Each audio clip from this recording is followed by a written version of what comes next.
خلیفہ کے ہم ہیں خلیفہ ہمارا، وہ دل ہے ہمارا آقا ہمارا، ہمارا ہمارا خلیفہ ہمارا، وہ دل ہے ہمارا آقا ہمارا، وہ دل ہے ہمارا آقا ہمارا۔ Assalamu alaikum and welcome to This Week with Huzur. We are honored to present highlights of two virtual mulaqats that took place with Arab Ahmadis in Canada last weekend. We begin with Saturday's mulaqat, where Hazrat Khalifatul Masih, may Allah be his helper, met with the Arab Ahmadi men living in Canada. Last weekend, Hazrat Khalifatul Masih V, may Allah be his helper, held official meetings virtually with two delegations of Arab Ahmadis living in Canada. On Saturday, Huzur, may Allah be his helper, met a delegation of Arab Ahmadi men, during which those present were able to ask a range of questions. السلام عليكم ورحمة الله حضرة أمير المؤمنين. وعليكم السلام. سؤالي هو: كيف يمكن لنا أن نحب الآخرين المختلفين عنا عقائدياً وأن نواسيهم بدون أن يدخلنا شيء من النفاق؟ جو ہم سے عقائدی اختلاف رکھتے ہیں ان کے ساتھ ہم کس طرح منافقت کا اظہار کیے بغیر، منافقت کیے بغیر ان سے کس طرح ہم پیار اور ہمدردی کر سکتے ہیں؟ آپ کے تعلقات ہیں بہت سارے، کیا آپ کے سارے رشتہ دار احمدی ہیں؟ نہیں، جب اچھا، جب رشتہ دار احمدی نہیں ہیں ان سے آپ نے تعلق رکھا ہوا ہے؟ سوال ہے کہ مجبور ہیں، اس لیے اللہ تعالیٰ نے رحمی رشتوں کے ساتھ تعلق رکھنے کے لیے کہا ہے۔ کہیں یہ نہیں فرمایا کہ جو رحمی رشتے تمہارے مذہب کے ہیں، ہم مذہب ہیں، ان سے تعلق رکھو، اور جو رحمی رشتے ہم مذہب نہیں ہیں ان سے نہ رکھو۔ ماں باپ کے بارے میں بھی کہا کہ اگر تمہارے سے وہ اختلاف کرتے ہیں تو ان کا اختلاف اپنی جگہ، اس سے کہو جہاں تک اللہ تعالیٰ کے دین کا معاملہ ہے میں تمہاری بات نہیں مانتا، لیکن باقی معاملات میں ان کو اف نہ کہو، ان کی خدمت کرو، ٹھیک ہے؟ تو اللہ تعالیٰ نے تو سبق دے دیا کہ منافقت کے بغیر اپنے تعلقات کو نبھاؤ۔ دل میں کیوں منافقت پیدا ہو انسان کے؟ ہم ایک طرف کہتے ہیں کہ ہم نے ہر ایک سے محبت کرنی ہے اور ہمدردی ہمارے دل میں ہونی چاہیے، انسانیت کے لیے ہمدردی ہونی چاہیے۔ حضرت صلی اللہ علیہ وسلم رحمت للعالمین کہلائے گئے، رحمت للمسلمین تو نہیں تھے، یا احمدیوں کے لیے تو نہیں تھے۔ جب عالمین ہے اور اللہ تعالیٰ رحمان اور رحیم ہے تو اس کا مطلب ہے کہ یہ جو اللہ تعالیٰ کی صفت ہے اور حضرت صلی اللہ علیہ وسلم کا جو مقام ہے اور جو صفت اللہ تعالیٰ نے آپ کو عطا فرمائی ہے، اس کا اظہار ہر مومن سے ہونا چاہیے۔ تو منافقت کا تو سوال ہی نہیں، منافقت تو ایک بہت بری چیز ہے۔ ہاں، اگر کوئی غلط بات دیکھیں تو جس طرح قرآن کریم نے کہا کہ ماں باپ کو بھی کہہ دو کہ اس بارے میں تمہاری تائید نہیں کر سکتا، ہاں میرے ماں باپ کی حیثیت سے، رشتہ داری نبھانے کی حیثیت سے تمہاری خدمت کرتا ہوں۔ اب دوست کو کہہ سکتے ہیں تمہارے دوست کے حیثیت سے تمہاری میں خدمت کروں گا۔ حضرت مسیح علیہ الصلوۃ والسلام نے فرمایا کہ اگر ہمارا کوئی دوست ہو، تعلق رکھنے والا ہو، وہ شراب پی کے کسی نالی میں گرا پڑا ہو تو ہم اس کو لے کے آئیں گے گھر، اس کی خدمت کریں گے، اور جب اس کو ہوش آئے گی تو خاموشی سے اس کو گھر سے باہر نکال دیں گے۔ تو یہ منافقت نہیں ہے، یہ انسانیت کی خدمت ہے جو ہمارا مقصد ہے۔ تو ہمیشہ یاد رکھیں کہ ایک مومن کا فرض یہ ہے کہ وہ انسانیت کی قدروں کو پہچاننے والا ہو۔ جب آپ انسانیت کی قدروں کو پہچانیں گے تو آپ میں منافقت نہیں ہوگی، آپ سچے دل سے انسان کی خدمت کر رہے ہوں گے۔ لیکن جہاں مذہب کا معاملہ آئے گا وہاں بغیر کسی لگی لپٹی کے، بغیر کسی منافقت کے، بغیر کسی مداحنت کے اس کو کہہ دیں گے کہ یہ میرے دین کا معاملہ ہے، اس میں تمہاری بات نہیں مان سکتا، ٹھیک ہے؟ اس لیے یہ آپ کا سوال ہی غلط ہے کہ ہم کس طرح کر سکتے ہیں۔ ہمارا تو مقصد ہی انسانیت کی خدمت ہے۔ ایک طرف ہم کہتے ہیں ہم انسانیت کی خدمت کرنے والے ہیں، ایک طرف کہتے ہیں ہم منافقت کس طرح دور کریں، کیوں منافقت پیدا ہو دل میں؟ منافق تو بہت بڑی، سب سے بڑی برائی ہے۔ منافق تو آگ کے گڑھے میں گرنے والے لوگوں میں سے ہے۔ کس طرح ہم منافقت کر سکتے ہیں؟ یہ منافقت نہیں ہے کہ ہمارا دین کچھ اور ہے اور ہم اس سے ہنس کے باتیں کر رہے ہیں۔ اگر ہم ہنس کے بات کر رہے ہیں تو ایک انسان سمجھتے ہوئے باتیں کر رہے ہیں۔ اگر ہم خدمت کر رہے ہیں اس کی، تو ایک انسان کی خدمت کرنا ہمارا فرض ہے، بلکہ ہر اللہ کی مخلوق کا حق ادا کرنا ہمارا فرض ہے۔ ٹھیک ہے؟ تو یہ منافقت ہے ہی نہیں، یہ سوال ہی غلط ہے۔ جزاکم اللہ۔ السلام علیکم ورحمۃ اللہ وبرکاتہ، مولانا امیر المؤمنین۔ وعلیکم السلام ورحمۃ اللہ وبرکاتہ۔ نشهد في السنوات الأخيرة تغييرات عالمية جذرية في مختلف المجالات. کہتے ہیں کہ موجودہ چند سالوں میں عالمی سطح پر بہت زیادہ سیاسی، اقتصادی، معاشرتی اور ماحولیاتی تبدیلیاں ہوئی ہیں اور ہو رہی ہیں، جن سے کیا ترقی یافتہ اور کیا غریب اقوام سب متاثر ہوئی ہیں۔ مثلاً لاکھوں لوگ سیاسی نزاعات کی وجہ سے مر رہے ہیں، جیسے کہ مشرق وسطیٰ میں ہو رہا ہے۔ دیگر لوگ مختلف اقوام کے لالچ کی وجہ سے، اور کئی لوگ مختلف وباؤں جیسے کرونا وغیرہ کی وجہ سے مر رہے ہیں۔ سوال یہ ہے کہ یہ حالات کب تک چلیں گے، اور کیا ہم بدترین زمانے تک پہنچ گئے ہیں، یا اس سے بھی زیادہ برا زمانہ آگے آنے والا ہے؟ بات یہ ہے کہ یہ ایسا زمانہ ہی تھا جو آج سے 130 سال پہلے سے شروع ہوا، جب اللہ تعالیٰ نے اپنے وعدے کے مطابق مسیح موعود اور مہدی موعود کو بھیجا، اور حضرت صلی اللہ علیہ وسلم نے اس کی پیش گوئی فرمائی تھی۔ یہ زمانہ تھا، اور ان کے ماننے والوں کے لیے خوشخبری دی کہ وہ ان برائیوں سے اور مسائل سے بچ جائیں گے جو سچے مومن ہوں گے۔ یہ نہیں کہ صرف بیعت کرنا، اس لیے حضرت مسیح علیہ السلام نے لکھا ہے کہ صرف میری بیعت کرنا کافی نہیں، میری بیعت کے ساتھ میری جو شرائط ہیں ان پہ عمل کرنا بھی ضروری ہے۔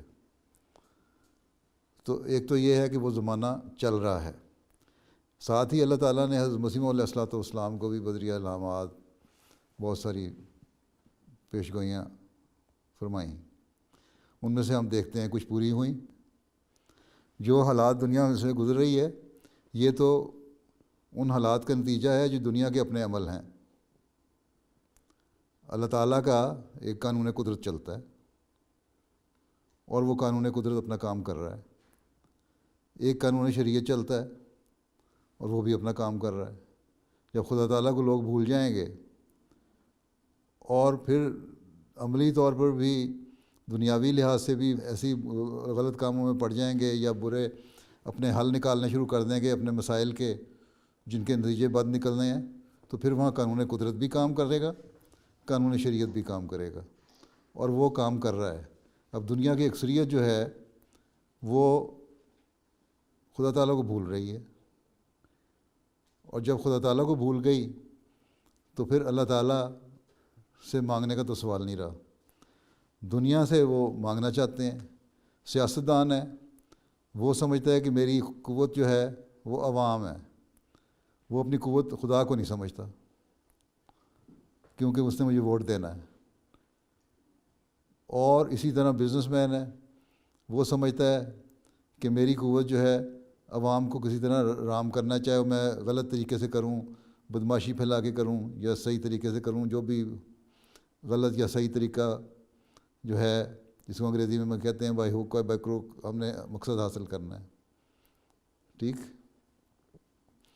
تو یہ چیزیں جب پیدا ہو جائیں گی تو اس کے جو منطقی نتیجے ہیں وہ ظاہر ہو رہے ہیں۔ لیکن ساتھ ہی ہمیں یہ امید بھی ہے کہ کیونکہ اللہ تعالیٰ نے حضرت مسیح علیہ السلام سے وعدہ فرمایا ہوا ہے، اس لیے اگر ہم لوگ صحیح ایمانداری سے اپنے فرائض پورے کرتے رہیں، اپنے ایمان پہ مضبوط رہیں، اپنے جو حق ہیں ہمارے وہ ادا کرتے رہیں، جو ہمارے فرائض ہیں ان کو ہم ادا کرتے رہیں، تو پھر انشاءاللہ یہ پیش گوئیاں ہمارے زمانے میں بھی پوری ہو جائیں گی، اور بجائے لمبا عرصہ ہونے کے حضرت موسیٰ کی قوم کی طرح لمبا عرصہ نہیں چلے گا، پھر بلکہ جلدی بھی پوری ہو سکتی ہیں، اور ہم دیکھ لیں گے کہ آہستہ آہستہ دنیا پھر اپنے پیدا کرنے والے خدا کی طرف آئے گی اور اس کو مانے گی، ٹھیک ہے۔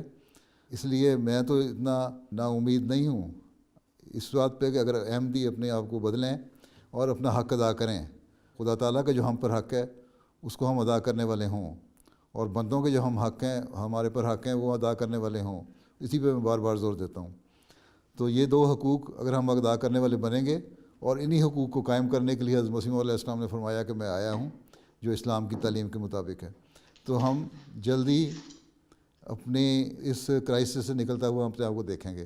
نہیں تو لمبا ایک عرصہ گزرے گا، لیکن ایک وقت آئے گا جو ہم اس کرائسس سے گزر جائیں گے اور احمدیت کی انشاءاللہ تعالیٰ کہ انتہا ہوگی، اور اس کے بعد پھر زمانہ آئے گا جو قرب قیامت کا زمانہ ہوگا۔ اب کو ہم اسی دور میں سے گزر رہے ہیں، بقول حضرت مسیح علیہ السلام کے کہ آخری 1000 سال ہے، اس میں سے ہم گزر رہے ہیں، لیکن اس سے پہلے ایک زمانہ ترقی کا آنا ہے اسلام کی، اور وہ انشاءاللہ آئے گا۔ لیکن ہم نے اپنی زندگیوں میں دیکھنا ہے یا ہماری نسلوں نے دیکھنا ہے، یہ اللہ بہتر جانتا ہے، ہم اس کے بارے میں کچھ نہیں کہہ سکتے، ٹھیک ہے۔ جزاکم اللہ احسن۔ پیارے حضور، السلام علیکم ورحمۃ اللہ وبرکاتہ۔ وعلیکم السلام۔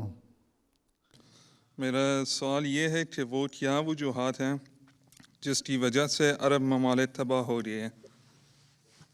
اچھا، یہ اردو کہاں سے سیکھی ہے؟ حضور میں جامعہ میں پڑھ رہا ہوں۔ پڑھ رہے ہیں؟ کون سی کلاس میں؟ ثالثہ میں۔ ثالثہ میں؟ اچھا، ماشاءاللہ، اچھی اردو آ گئی ثالثہ تک تو۔ جی، میں ایران کے جماعت سے میں ہوں۔ ایران سے؟ اچھا، عقیل الخمیسی ایران سے۔ اچھا، تو فارسی کے قریب ہی ہے نا بعض الفاظ تو۔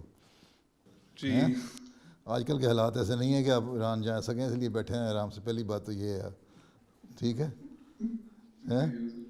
پہلی بات تو میں نے یہ کہنی ہے کہ صبر تھوڑا سا کر لیں، اللہ تعالیٰ بہتر نتائج پیدا کرے گا، ٹھیک۔ اماں ابا یاد آتے ہوں گے، کوئی بات نہیں، ٹھیک ہے۔ نمبر 1۔ نمبر 2 یہ کہ عرب ممالک کی تباہی کی اصل وجہ کیا تھی کہ ابھی تک وہی وجہ ہے، جب خدا واحد و یگانہ کو چھوڑ کے جب بڑی طاقتوں کو خدا انسان بنا لیتا ہے، سعودی عرب کے بادشاہ سے لے کے ایک چھوٹی سی چھوٹی اسٹیٹ کے بادشاہ یا سربراہ تک کا یہ حال ہے، تو پھر خدا تعالیٰ کا ہاتھ تو اٹھ جاتا ہے نا اس پہ سے، ٹھیک ہے۔ پھر یہ ہے کہ جو اللہ تعالیٰ نے احکام دیے ان پہ تو عمل نہیں کرنا، اور جو دولت اور پیسہ جو اللہ تعالیٰ نے دے دیا اس سے ناجائز فائدہ اٹھانا۔ قرآن کریم سے بھی سبق حاصل نہیں کیا انہوں نے۔ اللہ تعالیٰ نے قرآن کریم میں فرما دیا تھا کہ پیسوں کی وجہ سے یہ قومیں تباہ ہو جاتی ہیں، یا دولت ان کو تباہ کر دیتی ہے، ہم دیتے ہیں تو بڑے خوش ہوتے ہیں، دیکھو ہمارے پاس اتنی دولت آ گئی، اور وہی دولت ان کی تباہی کا ذریعہ بن جاتی ہے۔ تو اللہ تعالیٰ نے ان کو بھی دیا، ان سے کیا فائدہ اٹھایا انہوں نے، کیا دین کی خدمت کی۔ ایک جماعت احمدیہ ایک چھوٹی سی جماعت ہے جو دنیا میں قرآن کریم کو رائج کرنے اور پھیلانے کے لیے کام کر رہی ہے، چندے اکٹھے کر کے۔ چھوٹے چھوٹے ممالک بھی ہیں، وہ بھی جو ہیں وہ ان کا 6 مہینے کا جو یا مہینے کا سرکاری خرچہ جو ہے وہ جماعت احمدیہ کے سارے سال کے بجٹ سے بھی زیادہ ہوتا ہے، ٹھیک ہے۔ لیکن کیا قرآن کی خدمت کر رہے ہیں؟ صرف ایک سفر سمجھتے ہیں کہ جماعت احمدیہ کی مخالفت کر دو، مسیح موعود کی مخالفت کرو اور اس کے خلاف کفر کے فتوے لگا دو، ٹھیک ہے۔ تو پھر جب ایسی حالت ہو کہ دین سے دور ہٹ جانا، دنیا داروں کو اپنا خدا سمجھ لینا، اصل خدا کے نام پہ غلط کام کرنا، غلط قسم کی بدعات پھیلانا اور اس تعلیم کا غلط تشریح کرنا، اور نہ اللہ کے حق ادا کرنا نہ بندوں کے حق ادا کرنا، تو پھر اس کے بعد پھر یہی نتیجہ منطقی نتیجہ نکلتا ہے جو نکل رہا ہے، ٹھیک ہے۔ جب ہم خدا کو حقیقی خدا ماننے لگ جائیں گے اور اس حکموں میں چلنے لگ جائیں گے تو یہی ہم ملک ترقی کرنے لگ جائیں گے۔ یہ کوئی چھوٹی طاقت تو نہیں دنیا میں 54 ممالک ہیں مسلمان، ٹھیک ہے، بہت کچھ کر سکتے ہیں، لیکن فرقہ بازی میں پڑھ کے یا دنیا داری میں پڑھ کے ہم نے ایک دوسرے میں پھاڑ پیدا کر دی ہے.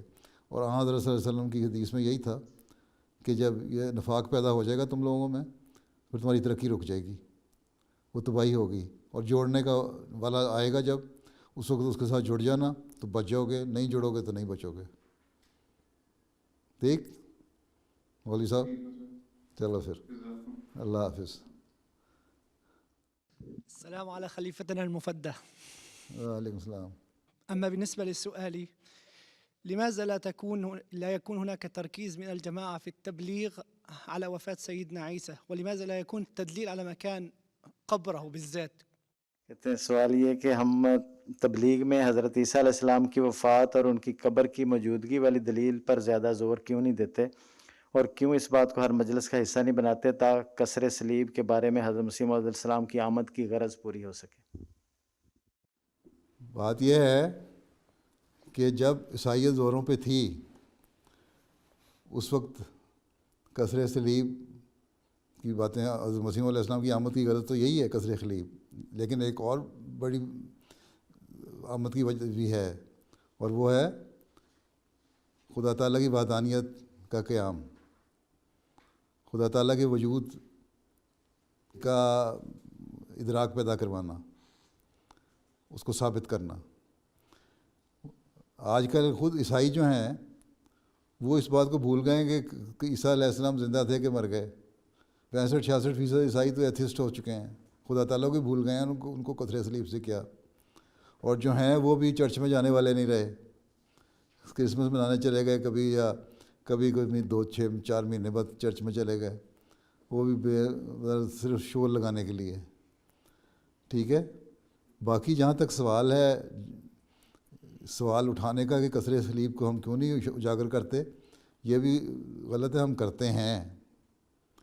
ہمارا مسیح ہندوستان میں جو ہم کتاب شائع کر رہے ہیں، مختلف زبانوں میں شائع کی ہے نا حضرت مسیح علیہ السلام کی کتاب، اس لیے کر رہے ہیں اس کے ترجمے مختلف زبانوں میں تاکہ دنیا کو پتہ لگے.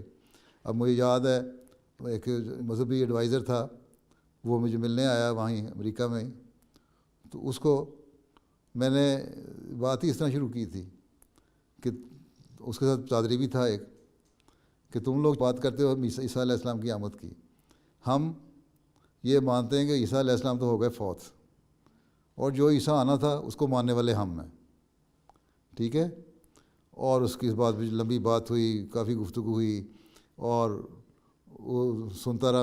میرا خیال تھا کہ اس کے بعد وہ شاید وہ جماعت کے حق میں بعض باتیں کرنے کے بجائے ہمیں نقصان نہ پہنچائے، کیونکہ اتنی کھل کے باتیں میں نے کر دیں. لیکن وہ شریف آدمی نکلا، اور اس کا جو ساتھ پادری آیا ہوا تھا وہ بھی، کہ انہوں نے اس کے باوجود ہمارے حمایت کی اور ہمارے حق میں باتیں کی کہ ہاں جہاں تک احمدیوں پہ مظالم کا تعلق ہے، ان پہ ظلم ہوتے ہیں. تو بہرحال جہاں ضرورت ہو وہاں عیسیٰ علیہ السلام کی بات بھی کی جاتی ہے. لیکن اس زمانے میں سب سے بڑا جو مسئلہ پیدا ہو چکا ہے وہ ہے خدا تعالیٰ کو بھولنے کا، دہریت کا. اور دہریت کے خلاف بھی حضرت مسیح نے لکھا ہے کہ میں دہریت کے خلاف بھی آیا ہوں. اس بات کو بھی یاد رکھنا چاہیے ہمیشہ. مسیح موعود نام تو ہم نے رکھ دیا، تو مہدی بھی نام ہے آپ کا، لیکن عیسائیوں میں کیونکہ ابھی بھی عیسائیت دنیا میں زیادہ ہے نام کے لحاظ سے، عمل کے لحاظ سے نہیں، اس لیے مسیح موعود کے جو دونوں کام ہیں نا، اور اس اللہ تعالیٰ کی وحدانیت کو قائم کرنا اور لوگوں میں پیار اور محبت کو پیدا کرنا، یہ اللہ تعالیٰ نے 2 میرے بڑے کام ہیں جس کے لیے میں آیا ہوں. حضرت مسیح نے فرمایا، بے شمار جگہ فرمایا ہوا ہے، کثرِ صلیب کی بات صرف نہیں کی. حضرت نے فرمایا کہ میرے 2 بڑے کام ہیں، خدا تعالیٰ کی وحدانیت کو قائم کرتے ہوئے اس کے حق ادا کرنے والا لوگوں کو بنانا، اور اس سے قریبی تعلق پیدا کرنا، خدا کے حضور لوگوں کو لے کے آنا. نمبر 2 بندوں سے حقوق ادا کروانا. یہ 2 مین کام ہیں. ٹھیک ہے. اگر آپ سارا لٹریچر پڑھیں حضرت مسیح علیہ السلام کا تو اکثریت ان 2 باتوں کے گرد گھومتی ہے. ٹھیک ہے. وہاں جہاں ضرورت ہے کثرِ صلیب کی وہاں کثرِ صلیب بھی کرتے ہیں، وہ تو ایک کام ہے کرنا ہے. ٹھیک ہے. ٹھیک ہے نا. تو ہم دونوں کام کر رہے ہیں. آپ کے کتنے دوست ہیں کینیڈا میں، آپ عیسائی، آپ مجھے جائزہ لے کے بتائیں کہ جو مانتے ہیں کہ حضرت عیسیٰ علیہ السلام زندہ آسمان پہ بیٹھے ہیں اور واپس آئیں گے. اکثریت یہ کہے گی ہم بیٹھے ہوں گے، کبھی بیٹھے تو چلے گئے، ہمیں تو کوئی تعلق نہیں. ہمیں تو یہ پتہ ہے کہ ہم نے صبح جانا ہے، کمائی کرنی ہے، شام کو واپس آنا ہے، تو ہمیں اتنی کمائی ہونی چاہیے کہ ہمیں شراب کی بوتل مل جائے. ٹھیک ہے ٹھیک ہے نا؟ كان الله معكم ووفقكم. ٹھیک ہے، جزاكم الله. اللہ حافظ. نعم. امیر صاحب 1 گھنٹہ میں نے دے دیا آپ کو، اب میرا دوسرا پروگرام شروع ہونے والا ہے، اس لیے اجازت ہو. اللہ حافظ ناصر. السلام علیکم ورحمۃ جی حضور کا شکریہ، جزاکم اللہ تعالیٰ. السلام علیکم ورحمۃ اللہ. السلام علیکم ورحمۃ اللہ. The following day, a delegation of Arab Lajna also had the opportunity to meet Hazur, may Allah be his helper, and ask questions. السلام عليكم ورحمة الله تعالى وبركاته يا سيدي الحبيب. اسمي نداء الشندغلي، وسؤالي هو: هل يقوم حضرة مولانا أمير المؤمنين بالمساعدة بالأعمال المنزلية ولا سيما الطهو؟ وما هو أفضل ما يطهوه حضرة مولانا أمير المؤمنين نصره الله؟ کہ کیا حضور انور گھر کے کام کاج میں مدد کرتے ہیں، اسپیشلی کھانا پکانے وغیرہ میں، اور حضور کیا اچھا پکا لیتے ہیں؟ کیا اچھا پکا لیتا ہوں؟ یہ تو جو کھانے والا وہی بتا سکتا ہے کہ میں اچھا پکاتا بھی ہوں کہ نہیں ہیں. میں اگر کچھ 2-4 چیزیں، اگر ہر چیز تو میں نہیں کہتا میں پکا سکتا ہوں، لیکن کبھی کبھی پکایا کرتا. اب تو مدتیں ہو گئیں، کبھی نہیں پکا سکا، وقت ہی نہیں ملتا ہیں. نہ آپ لوگوں سے فرصت ملتی ہے، نہ دفتری کاموں سے فرصت ملتی ہے، نہ لوگوں کے خطوط پڑھنے سے فرصت ملتی ہے کہ کر سکے. لیکن پھر بھی کبھی موقع مل جائے کوئی چھوٹے موٹے کام کرنے کا، اور اگر ضرورت ہو تو کر دیتا ہوں. ٹھیک ہے. اس لیے اکثر وہ مرد جو مصروفیت کا بہانہ کرتے ہیں، ان کے بہانے ہوتے ہیں، وہ ان کو مدد کرنی چاہیے اپنے گھروں میں. ٹھیک ہے. کہہ رہی ہیں کہ کیا ہم پرامن احتجاج جو ہے، مظاہرے، ان میں شامل ہو سکتے ہیں؟ یہ گارنٹی اگر ہو کہ پرامن احتجاج ہوگا اور آخر میں آ کے وہ توڑ پھوڑ اور شدت پسندی میں نہیں بدل جائے گا، تو کر سکتے ہیں، کوئی حرج نہیں اس میں کرنے میں. ٹھیک ہے. کشمیریوں کے حق میں بھی ایک دفعہ خلیفہ ثانی کے زمانے میں احتجاج ہوا تھا اس وقت، اور خلیفہ ثانی نے اس میں اجازت دی تھی، شامل ہو جاتے تھے. تو اگر پرامن احتجاج ہو اور کوئی توڑ پھوڑ نہ ہو، سرکاری املاک کا نقصان نہ پہنچایا جائے، اور قانون کے دائرے کے اندر رہتے ہوئے، جہاں ان ملکوں میں قانون بھی اجازت دیتا ہے احتجاج کی اور جلوسوں کی، پرامن جلوسوں کی، اس حد تک آپ کر سکتے ہیں، کوئی حرج نہیں ہے. کہتی ہیں کہ میری فیملی ڈاکٹر جو مصر سے ہیں اور عیسائی ہیں، ان سے اپوائنٹمنٹ تھی، تو انہوں نے مجھ سے پوچھا کہ کیا آپ وٹامن ڈی لیتی ہیں؟ تو میں نے کہا ہاں میں لیتی ہوں. انہوں نے کہا لیکن آپ کو عام لوگوں سے زیادہ لینی چاہیے، کیونکہ آپ حجاب پہنتی ہیں اور اس کی وجہ سے سورج کی شعاعیں آپ کی جلد تک نہیں پہنچ سکتی. تو کہتی ہیں کہ میں سوال یہ ہے کہ کیا خدا تعالیٰ کوئی ایسا حکم دے سکتا ہے کہ جس میں ہماری صحت کے اصول کے خلاف؟ بات یہ ہے کہ سردیوں میں تو جب وٹامن ڈی کی زیادہ کمی ہو جاتی ہے، عموماً دن بھی وہاں چھوٹے ہوتے ہیں، یورپ وغیرہ مغربی ممالک میں، اس وقت تو ان لوگوں نے بھی اپنے جسم کو ڈھانکا ہوتا ہے اور سورج نکلتا بھی نہیں اتنا زیادہ. اس وقت تو یہ لوگ بھی وٹامن ڈی لے رہے ہوتے ہیں. باقی رہ گئی گرمیوں کی باتیں. اس میں ہمارے جو چہرہ ہے آپ کا عموماً کافی حد تک ننگا ہوتا ہے، اور سورج کی شعاعیں صرف ایسی تو نہیں ہے کہ جو ڈائریکٹ جلد پہ پڑیں تو پھر ہی ہے. اب یہ لوگ وٹامن ڈی لینے کے نام پہ اور سن باتھ کے نام پہ بیچز پہ جا کے، سمندروں کے کنارے گرمیوں میں جا کے ننگے ہو کے لیٹ جاتے ہیں کہ ہم وٹامن ڈی لے رہے ہیں اور سورج کی شعاعیں لے رہے ہیں. تو یہ تو بے حیائی پھیلنے والی اور پھیلانے والی باتیں ہیں. اس کی اسلام اجازت نہیں دیتا. سورج کی جتنی ریکوائرمنٹ ہے وہ سورج میں کپڑوں سمیت بیٹھنے سے بھی پوری ہو جاتی ہے. آپ کا چہرہ تو ننگا ہوتا ہے، آپ کے ہاتھ بازو ننگے ہوتے ہیں، پاؤں آپ ننگے رکھتے ہیں، اور اسی میں وٹامن ڈی کی جتنی ریکوائرمنٹ ہے پوری ہو جاتی ہے. اللہ تعالیٰ نے اپنا نظام ایسا رکھا ہوا ہے. یہ صرف دنیا داری والی اور دجالی چال ہے کہ جی تم اگر یہ اس طرح کرو گی تو پھر تمہاری اندر وٹامن ڈی نہیں آئے گی. وہی شیطان کے ابھی ذکر ہوا رہا تھا نا، شیطان کے وسوسے ڈالنے والی بات. تو یہ شیطانی وسوسے ہیں جو پڑھے لکھے لوگ بھی ڈالتے ہیں، تو یہ باہر کے شیطان ہیں، ٹھیک ہے. اس لیے جو اتنی ریکوائرمنٹ آپ کی ہے وہ پوری ہوتی ہے. باقی سارا دن آپ گھر میں تو حجاب پہن کے نہیں بیٹھی ہوتی. گھر میں آپ کے کمرہ ہے، اس کی کھڑکیوں سے شیشوں سے دھوپ آ رہی ہوتی ہے. جب دھوپ آ رہی ہے وہاں آپ بیٹھ کے دھوپ لے سکتی ہیں. کپڑے لائٹ کپڑے پہنے ہوتے ہیں، اس میں آپ بیٹھی ہوتی ہیں. جب باہر جانا ہے حجاب لینے کا یا کوٹ پہننے کا یا پردہ کرنے کا حکم تو باہر کے لیے ہے. گھر میں اگر کوئی نامحرم ہے تو اور بات ہے، ادروائز تو یہی ہے کہ ہم ریلیکس کپڑوں میں پھر سکتی ہیں، اور بے شک اپنے سروں سے اوڑھنیاں بھی اتاری ہوتی ہیں، کوئی ایسی بات نہیں ہے. تو ڈھیلے لباس بھی ہوتے ہیں گھروں میں، اور وہ جو لباس ایک آدھی قمیض پہنی ہوتی ہے وہ کافی ہوتی ہے سورج کی شعاؤں کو لینے کے لیے. یہ بالکل غلط طریقہ ہے. یہ کہہ دیا کہ جی سورج کی شعائیں نہیں جاتی، وٹامن ڈی لیں. ان لوگوں میں وٹامن ڈی کی زیادہ کمی ہوتی ہے، بلکہ یہ بھی لیتے ہیں بہت زیادہ، ٹھیک ہے. اور جو گرم ممالک ہیں وہاں ویسے ہی ملتی رہتی ہے، وہاں کوئی ایسا مسئلہ ہی کوئی نہیں ہے، ٹھیک. Another lady asked how to inculcate love for Allah the Almighty and for namaz within one's young children. ان کے سامنے نماز پڑھیں، ان کے سامنے اپنی نماز جو ہے نمازیں ان کے سامنے پڑھیں، اور نمازوں کی جو اپنی حالت ہے اس کو اتنا سنوار کے پڑھیں کہ ان بچوں میں شوق پیدا ہو کہ ہم نے بھی نماز پڑھنی ہے. میں نے دیکھا ہے کئی ماں باپ ہیں جو خود نماز پڑھتے ہیں بچوں کے سامنے. بچے جب دیکھتے ہیں تو خود بھی، لڑکیاں ہیں تو سر پہ اسکارف رکھ کے یا دوپٹہ رکھ کے نماز پڑھنے لگ جاتی ہیں اپنی ماں کے ساتھ، یا لڑکا ہے تو وہ سر پہ ٹوپی رکھ کے نماز پڑھنے لگ جاتا ہے، یا ویسے کھڑا ہو جاتا ہے نماز پڑھنے کے لیے. تو بچپن سے جب یہ شوق پیدا ہوگا، ان کو یہ احساس پیدا ہوگا کہ ہاں یہ ایک فرض ہے جو میری ماں اور میرے باپ ادا کر رہے ہیں، اور ان میں اس میں مزہ آ رہا ہے. آپ کی چہروں کو دیکھ کے ان کو بھی پتہ لگ رہا ہوگا کہ ان میں ایک شوق اور ذوق ہے نماز پڑھنے کے لیے، اور ایسی حالت طاری ہے جس کو کبھی انہوں نے چھوڑا نہیں.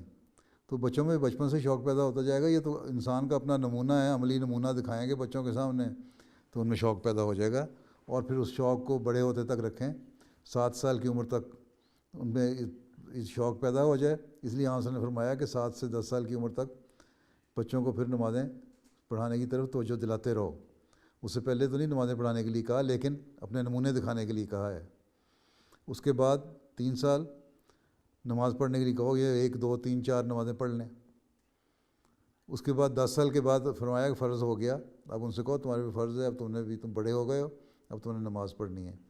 تو یہ نمونے ہیں ماں اور باپ کے، کس حد تک آپ کو خود اللہ تعالیٰ کی عبادت کی طرف رغبت ہے اور کس طرح آپ اس کا حق ادا کرتی ہیں. جب خود ادا کر رہی ہوں گی اور بچے کا باپ بھی کر رہا ہوگا تو وہ خود ہی عادت پڑ جائے گی. ٹھیک ہے، سمجھ آ گئی نا میری بات کی؟ یا کچھ رہ گیا سوال تو پوچھ لیں دوبارہ. وہ کہہ رہی ہیں کہ میرا بیٹا جو ہے اس کی عمر 11 سال ہے، وہ ہمارے ساتھ پڑھتا ہے، اور بیٹی ہے اس کی عمر 3 سال. تو وہ حجاب وغیرہ بھی پہنتی ہے، لیکن کبھی وہ وضو وغیرہ کا اہتمام نہیں کرتی، ویسے کھڑی ہو جاتی ہے. تو میں بیٹے کو اس کے لیے ہاں کہتی، میں بیٹے کو کہتی ہوں کہ کوئی بات نہیں اسے پڑھنے دو، لیکن وہ کہتا ہے کہ آپ اس کو اجازت دیتی ہیں، مجھے نہیں اجازت دیتی کہ میں. اس کو کہتے ہیں کہ تمہاری جو بیٹی ہے وہ تو ابھی اس پہ فرض ہی نہیں ہوئی نمازیں، وہ اگر آ کے شوق سے شامل ہو رہی ہے تو اس کو شوق سے شامل ہونے دو. اس پہ ہم نے ابھی اس عمر کی سختی نہیں کرنی. اسلام دین یسر ہے، تنگی نہیں دیتا. تو لیکن تم کیونکہ 11 سال کے ہو گئے ہو، تمہارے پہ جو بھی قوانین ہیں، جو بھی پروٹوکول ہے نماز ادا کرنے کے لیے، اس کے لوازمات ہیں، اس سے پہلے کیا کرنا ہے، وضو کرنا ہے، اور پھر نماز کے لیے کس طرح کھڑا ہونا ہے، تم پہ کیونکہ فرض ہو چکا ہے. اس لیے تمہیں ہم کہتے ہیں کہ تم یہ کرو. بیٹی پہ فرض نہیں ہوا. جب وہ 11 سال کی ہوگی یا 7 سال کی ہوگی، 10 سال کی ہوگی، تو ہم اس کو بھی کہیں گے. 7 سال کی عمر اس کو عادت ڈالنا شروع کریں گے، اور 10 سال کی جب انشاءاللہ ہوگی تو اس کو بھی ہم کہیں گے تمہاری طرح ہی فکر نہ کرو. تو یہ نہیں کہ اس سے کوئی امتیازی سلوک ہو رہا ہے. وہ بچپن میں تمہیں بھی نہیں ہم کہتے تھے اور اس کو بھی نہیں کہتے. جب یہ تمہاری عمر کی آئے گی تو اس کو بھی ہم کہیں گے. اس طرح بتا دیں، پیار سے بتا دیں بچے کو. ٹھیک ہے. السلام علیکم ورحمة الله وبركاته. Dearest Huzur, وعلیکم السلام. سؤالي هو: ما هي أهم الصفات التي يجب على زوجة المربي أن تتحلى بها؟ جزاكم الله. کہتے ہیں کہ مربی کی بیوی کو کون کون سی خوبیاں اس میں ہونی چاہیے؟ مربی کی بیوی میں پہلی بات ہے مربی کی بیوی کو سمجھنا چاہیے کہ وہ بھی مربی ہے، اور اس سے پہلے مربی کو خود سمجھنا چاہیے کہ وہ مربی ہے، اور مربی کا مطلب وہ ہوتا ہے کہ تربیت کرنے والا، ٹھیک ہے، اور تربیت وہی اچھا اس طرح کر سکتا ہے جس کی خود تربیت اچھی ہوئی ہو، جو اپنے نمونے نیک قائم کرنے والا ہو۔ جب مربی نیک نمونے قائم کرے گا تو اس کی بیوی بھی اس کے نمونے پہ چلے گی اور نیک نمونہ قائم کرنے کی کوشش کرے گی، اور جب نیک نمونہ قائم کرنے کی کوشش کرے گی تو پھر اس کا کام یہ ہوگا کہ عورتوں میں اپنے اس نیک نمونے کی وجہ سے ان کی تربیت کے لیے اہم کردار ادا کرے۔ مربی کی بیوی کو 5 وقت کی نمازوں کا پابندی، سنوار کے نمازیں پڑھنا بہت ضروری ہے۔ مربی کی بیوی کے لیے قرآن کریم کی تلاوت کرنا اور اس کے معنی جاننا اور اس کی تفسیر جاننا ضروری ہے۔ مربی کی بیوی کو جماعت کا لٹریچر، اسلام کا لٹریچر اور تفسیریں پڑھنا بھی چاہیے کچھ وقت نکال کے، تاکہ اس کو جہاں موقع ملے تبلیغ کر سکے۔ مربی کی بیوی کے اخلاق اچھے ہونے چاہیے، لوگوں سے ملے تو وہ کہیں گے ہاں بڑی با اخلاق عورت ہے۔ مربی کی بیوی کو جو نمونہ ہے وہ ایسا ہو کہ دوسرے دیکھ کر اس کے عمل کرنے کی کوشش کریں، اور یہ ساری باتیں جو ہیں، یہ خصوصیات جو ہیں مربی کی بیوی میں ہونی چاہیے، اور عاجزی اور انکساری ہونی چاہیے مربی کی بیوی میں۔ یہ نہیں کہ مربی کی بیوی ہوں تو میں کوئی چیز ہوں، بلکہ عاجزی سے ہر کام کرنے والی ہو، تو پھر وہ بہترین بیوی ہے، ٹھیک ہے، جزاک اللہ حضور۔ ٹھیک ہے۔ اور وقت ختم ہو گیا ہے، گھنٹہ پورا ہو گیا ہے، اور جزاک اللہ۔ السلام علیکم ورحمۃ اللہ وبرکاتہ۔ باقی باتیں بعد میں۔ جزاکم اللہ تعالیٰ۔ Those were highlights from 2 virtual mulaqats that took place last weekend. We now end with our final segment, a clip from this week's Friday sermon. In today's Friday sermon, Hazur, may Allah be his helper, continued his series of sermons about the companions who took part in the Battle of Badr. Towards the end, Hazur, may Allah be his helper, requested prayers for Ahmadis around the world. آج میں افغانستان کے احمدیوں کے لیے دعا کے لیے بھی کہنا چاہتا ہوں۔ بہت تکلیف میں گزر رہے ہیں، بعض گرفتاریاں بھی ہوئی ہیں، عورتیں بچے بڑے پریشان ہیں گھروں میں اپنے، جو باہر ہیں مرد جو گرفتار نہیں ہوئے وہ بھی بے گھر ہوئے ہیں، کیونکہ خطرہ ہے کہ گرفتاریاں نہ ہو جائیں۔ اللہ تعالیٰ ان کے لیے آسانیاں پیدا فرمائے اور ان کو اس مشکل سے نکالے۔ پھر پاکستان کے احمدیوں کے لیے بھی دعا کریں، وہاں بھی عمومی طور پر حالات خراب ہی ہوتے ہیں، کہیں نہ کہیں کوئی نہ کوئی واقعہ ہو جاتا ہے جو لوگ احمدیوں کو تکلیفیں دے رہے ہیں۔ اسی طرح مجموعی طور پر بھی دعا کریں، اللہ تعالیٰ دنیا کو حضرت مسیح موعود علیہ الصلوۃ والسلام کو پہچاننے کی توفیق عطا فرمائے اور ہر شر کو ختم کرے، اور دنیا اپنے پیدا کرنے والے کی حقیقت کو پہچان لے۔